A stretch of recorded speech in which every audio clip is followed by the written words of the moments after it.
under my administration, wala pong matitegang bahay. My mission here is simple. Let's go for BBM housing. Building better and more houses. Today, I officially start my first week as your leader of a proud National Housing Authority.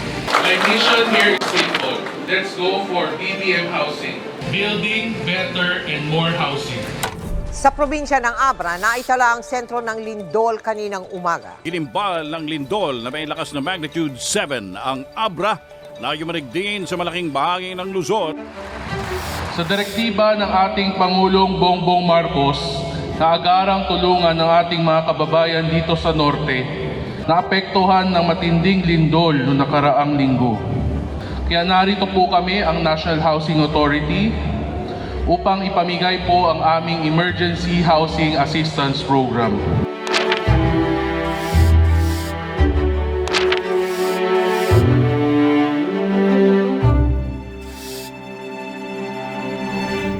Right now, nag-iikot po ako sa iba-ibang area para tingnan po yung mga prospective sites so that we could plan accordingly for our housing projects for 2022.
I assure you, as a General Manager of the National Housing Authority, I will continue to collaborate in providing quality homes for our fellow Filipinos as part of President Ferdinand Bongbong Marcos Pambansang Pabahay para sa Pilipino program.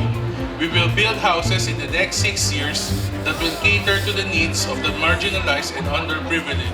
We will see to it that we at the National Housing Authority will not just build homes, but sustainable communities.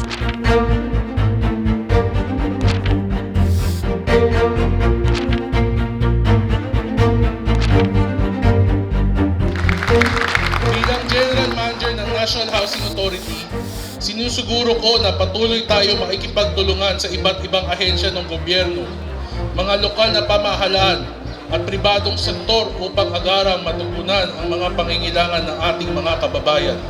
Partikular, ang mga biktima ng sunog. Pagsusumikapan po ng NHA na mapalapit ang aming mga programa at proyekto sa mga komunidad na kulang sa serbisyo.